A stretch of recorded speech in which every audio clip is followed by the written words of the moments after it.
Thank you so much for attending my PowerPoint presentation on Fallout's biggest mysteries, the interplay of Vault Tech and the Enclave. Before the bombs fell, the United States had a shadow government, not metaphorically, literally, an organized assembly of military generals, scientists, politicians, and industrialists operating behind the scenes of the actual government, calling themselves the Enclave. Their survival plan was simple: leave, secure offshore bases, occupy the presidential oil rig in the Pacific, and wait out the apocalypse while everyone else burned. Reasonable, if you don't think about it too hard, which apparently nobody did. Here's where Vault Tech comes in. The Enclave needed somewhere to store the civilian population, not to protect them, to study them. The Vault program, publicly named Project Safehouse, was a series of underground experimentation chambers built to observe human psychological, biological, and social responses under extreme conditions. Each vault ran its own test. Every inhabitant was a subject. The Enclave monitored all of it remotely from the Pacific. Funding came from government contracts and embezzled agricultural money, courtesy of a man named Thomas Eckhart, who apparently had very flexible ethics and a very large wallet. Senator Sam Blackwell figured most of this out. He opened an investigation, got his daughter threatened, and vanished. The Boston Bugle and Charleston Herald both published exposés naming the Enclave and locating their oil rig weeks before the bombs fell. Nothing came of it, because the bombs fell first. Nobody was held accountable. There was no longer a government willing to do the accounting. What remains unanswered is how voluntary Vault Tech's participation really was. The games imply coordination. They never establish a chain of command. Whether the executives were architects or props is a question Bethesda has left open. Next up is one of those vault dwellers, specifically the one nobody's been able to find for 20 years, the fate of the Lone Wanderer. The Lone Wanderer activated Project Purity, defeated the Enclave, destroyed Adams Air Force Base, and saved the Capital Wasteland. Genuinely impressive. And then they walked off into the sunset, and nobody has been able to find them since. The last canonical record of the Lone Wanderer in the official Fallout timeline is a terminal entry written by Moira Brown in 2029-70, 20 years after the events of Fallout 3. Moira notes that everyone has a story about them, but no one actually knows what happened. A Creation Club content piece set in the Commonwealth implies they were there at some point.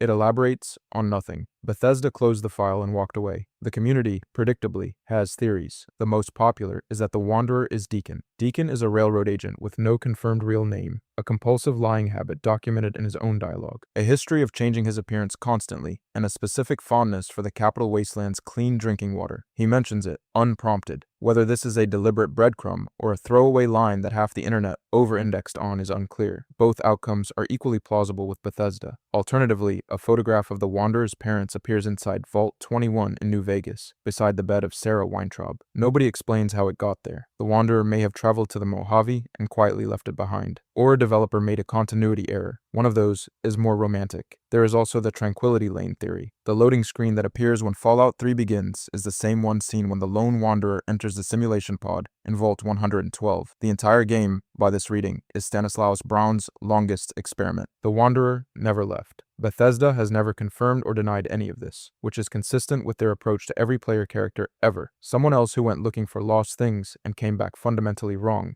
is Lorenzo Cabot. He at least has the excuse of a cursed crown. The Secret of Cabot House. Lorenzo Cabot was born in the late 1830s. At the time of Fallout 4, he's nearly 500 years old and confined to a basement. By most measurable standards, he is still doing better than anyone you will meet in Diamond City. In the mid-1800s, Lorenzo was a world-renowned archaeologist specializing in non-human precursor civilizations. He traveled to the Rub al-Khali Desert in Arabia, searching for Ubar, the mythical Atlantis of the sands. He found something older, a buried city with disturbing geometries, tools not made for human hands, and carvings hinting at dimensions beyond our own. He left everything where he found it. He took one thing, a crown. He could not remove it after putting it on. It made him immortal, gave him telekinesis, began rewriting his personality from the inside out, and turned him progressively sadistic until his family had him confined to Parson State Insane Asylum, where he has remained for centuries. The crown also allows him to commune with what he describes as the ancient minds of the precursor civilization, though he genuinely does not know whether he is accessing memories stored in the object or whether something is actively speaking through it. That distinction matters. He hasn't resolved it in 400 years. His son, Jack, claims to be searching for a cure. His sister's journal entries, written over multiple centuries, suggest Jack is primarily interested in the serum derived from Lorenzo's altered blood, which halts aging and has kept the entire Cabot family alive since before the Great War. Jack is farming his own father for immortality and describing it as medical research. You believed him on your first playthrough. That's on you. The containment field around Lorenzo's cell operates elaborates on what Jack calls zeta waves, which is the exact same terminology used elsewhere in the franchise to describe Zetan alien technology. Jack does not elaborate on this connection. Neither does Bethesda. If you free Lorenzo, he kills his family immediately, then wanders the Commonwealth studying dead ghouls, apparently en route to the Mojave to find another ancient city. There is apparently another one. From an artifact that grants immortality and madness to a cloud that accomplishes something similar on a municipal scale. The Sierra Madres cloud. Frederick Sinclair wanted to build a paradise, a golden resort city in the American Southwest, where people could escape the coming nuclear war and simply begin again. Genuinely noble. He signed one contract and created an unkillable army of fused hazmat suits that have guarded his unopenable vault for 2 centuries. As origin stories go, this one is fairly instructive. By 2070, Sinclair was financially desperate. To afford the holographic security technology he needed for the Sierra Madre, he signed a deal with the Big MT think tank. The terms Big MT would supply the holograms. In exchange, they would place an experimental cloud in the villa and observe its effects on the inhabitants. Sinclair had no real leverage. He signed, "The cloud is a rust-red, toxic compound of unknown composition. It preserves organic and inorganic material almost perfectly, which is why the Sierra Madre still looks pristine centuries after the Great War. It also corrodes metal, specifically metal locks and suit seals, which is the detail that matters. When the ventilation system failed during construction and the cloud began seeping through the villa, Sinclair equipped his workers with hazmat suits to investigate the source and seal it off. The cloud corroded the suit seals. The workers were fused inside their own protective equipment, trapped, exposed, and mutated over time into the ghost people. Feral, near inarticulate humanoids who cannot be killed unless dismembered or disintegrated entirely. The suits were supposed to protect them. Big MT knew what the cloud did to metal. Big MT did not mention this. Post-war, the ventilation system collapsed completely and the cloud consumed the city. It has preserved the Sierra Madre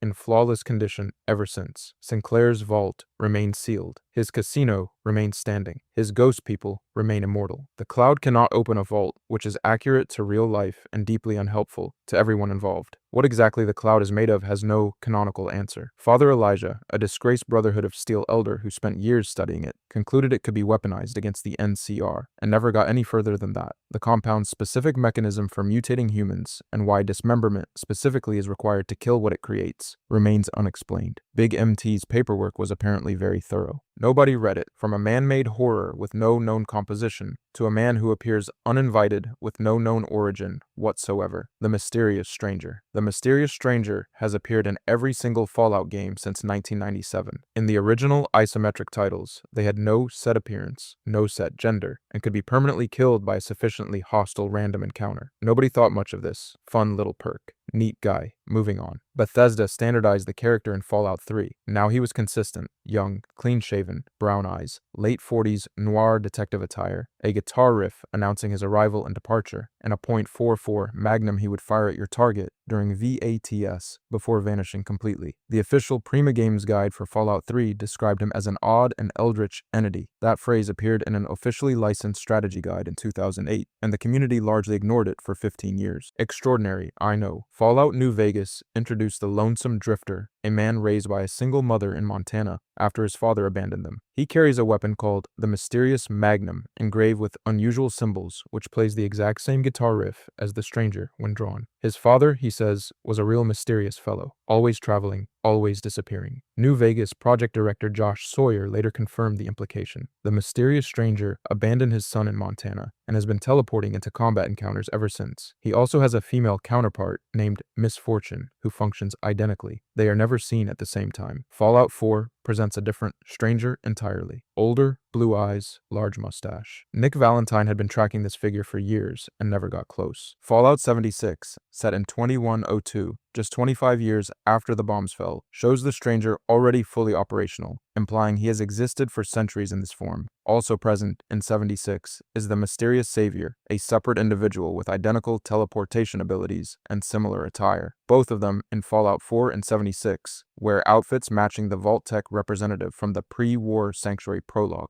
That could be asset reuse. It could also be something else. The Fallout Dungeons & Dragons rulebook describes an abandoned pre-war Vault-Tec research base in the Glowing Sea, where the US government appears to have captured a Lovecraftian entity called the Black Star Who Dreams Beneath, alongside a unique .44 Magnum called the Magnum Nomicon. The connection to an eldritch entity and distinctive .44 is either a coincidence or Bethesda, threading a mythology across mediums for years without announcing it. Leading theories include a Vault-Tec time and space experiment gone irreversibly wrong, a Lovecraftian shapeshifter called Nyarlathotep, who remains active on Earth and adopts human forms, and a bloodline of vault dwellers with abilities nobody can explain. None of these have been confirmed. Bethesda has not commented. The stranger keeps showing up. Speaking of identities nobody can confirm, let's discuss one the community has been arguing about considerably longer: the identity of the All-Star. Before the Great War, Sunset Sarsaparilla was the American Southwest's defining soft drink, a rival to Nuka-Cola in the Mojave, beloved by millions. Available at every rest stop and roadside diner from Nevada to New Mexico. The company ran a promotion. Certain bottles contain star-shaped caps. Collect 100 of them and you would be recognized as a Sunset Sarsaparilla All-Star, entitled to a legendary reward that the company described, with considerable commitment, as something truly special. People collected them obsessively before the bombs fell. People continued collecting them afterward. The Mojave wasteland is lousy with star caps. Traders hoard them. Prospectors fight over them. Entire post-apocalyptic careers have been built around assembling a complete set. The legend of the All-Star reward survived the end of the world intact, which says something about either the power of pre-war branding or the stubbornness of human optimism, possibly both. Here is what the reward actually is: a basement, a malfunctioning holographic cowboy named Festus who recites trivia questions, and a room full of skeletons. The skeletons are the previous All-Stars. The people who collected their 100 caps traveled to Sunset Sarsaparilla headquarters in the Mojave and were killed by the prize redemption system before they could leave with their reward. The security mechanism that killed them has no canonical explanation. There is no surviving documentation of who designed it, what it was originally intended to do, or whether the deaths were deliberate or a catastrophic malfunction. The caps, the legend, the reward, and the bodies have all been sitting there since before 2077, and nobody has produced a satisfying answer for any of it. What makes this unsettling beyond the obvious pile of human remains is the implication behind it. Sunset Sarsaparilla built a mythology around an identity, the All-Star, that was prestigious enough to survive nuclear war, motivated generations of collectors, and rewarded exactly none of them. The company manufactured a legend so durable it outlasted civilization itself. Whatever the All-Star was supposed to represent, whoever was supposed to receive that designation, the actual answer is a locked basement and a list of names attached to skeletons. Festus doesn't know either. You can ask him. He will change the subject. Speaking of forces that have been quietly operating in the dark for centuries with no satisfying explanation, let's go somewhere considerably older and considerably worse. The Dunwich Horrors and Agi Qualtoth. In the southwestern corner of the Capitol Wasteland sits a rundown office tower called the Dunwich Building.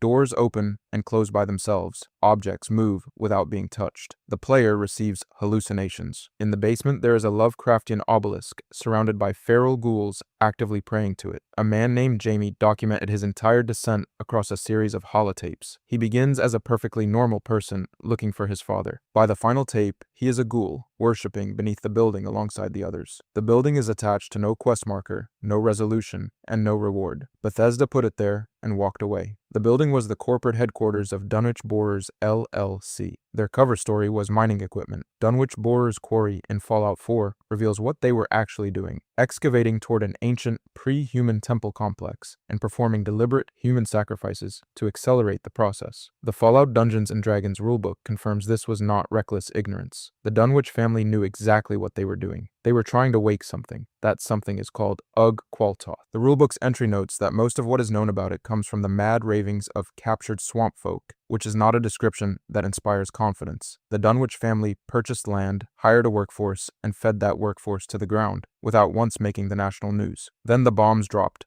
before the excavation could finish. The cult did not die with them. Richard Dunwich's sister Constance kept herself alive for centuries, using an occult book called the Krivbekni. Her last living descendant, Obadiah Blackhall, asked the player to retrieve it as a quest. When you hand it back, Obadiah stands up from his wheelchair and prays to Ug Qualtoth aloud. The quest ends there. The Mothman cult in Appalachia appears to worship the same entity or something adjacent to it. The Mothman itself teleports. The obelisk irradiates anyone near it. Ghoulification rates around Dunwich sites are conspicuously elevated. Giant bronze megaliths matching the same sculptural style appear at Dunwich locations, at the Mass Fusion Building, Swans Pond, and across the Capitol Wasteland. They predate the U.S. government. The children of Adam may be the outermost ring of this cult and have no idea. All of this leads to one obvious question. Where did any of it come from? The origin of the Zetons. The Zetons are named most likely after Zeta Reticuli, a binary star system roughly 22 trillion miles from Earth. In the 1960s, a couple named Betty and Barney Hill claimed to have been abducted by extraterrestrials and later drew a star map matching Zeta Reticuli from memory. It was the first widely documented abduction account on record. Whether you find that credible or not is your business. The Fallout universe took it seriously. They have been here for a long time. Mothership Zeta, the Fallout 3 DLC set aboard one of their vessels, contains cryogenically preserved abductees that include a feudal Japanese samurai named Toshiro Kago, several cowboys, World War II veterans, and a Vault-Tec executive who was taken while inspecting the construction site of Vault 76. The executive's audio log ends with him attempting to propose a trade agreement to his captors mid-abduction. This is exactly the kind of person Vault-Tec would send to inspect a vault. The Zetons are physically frail. This appears to be the root of everything. Their primary documented research focus is genetic experimentation on abducted humans, specifically the creation of human-alien hybrid creatures aboard their vessels, lab-grown abominations designed apparently as super soldiers to compensate for their own physical limitations. 2,000 years of continuous experimentation. Their best result doesn't survive contact with a standard rifle. Progress has been slow. Plasma technology, foundational to the entire Fallout universe, appears to derive from Zeton influence. The first known plasma device was extraterrestrial in origin, later modified by the pre-war government and subsequently by the Enclave. Jack Cabot's containment field for Lorenzo operates on what he calls zeta waves, which is the same terminology the Haberist faction uses in connection with alien technology. The link between Zetan science and the pre-human precursor artifacts is implied consistently across the franchise and confirmed by nobody. The Flatwoods monster in Fallout 76 appears Zetan in origin, but uses distinct technology and can control other NPCs. An entity named Homer Saperstein appeared during the Invaders from Beyond event, claiming to be a human extraterrestrial expert, while behaving in ways that suggested he was neither. He implied contact with something on Mars. He did not elaborate. The Zetans have a death ray capable of vaporizing large sections of Earth. You can aim it at Canada and Mothership Zeta if you choose. They have owned this weapon for centuries and declined to use it. That restraint is either reassuring or the most unsettling fact in the franchise, depending on what you think they are waiting for. Where they come from, why they are here, and what they ultimately want are questions every Fallout game adds data to, and none of them answer. In conclusion, Fallout's biggest mysteries are ancient, interconnected, and almost certainly deliberate, and you should absolutely play them. If you enjoyed this PowerPoint presentation,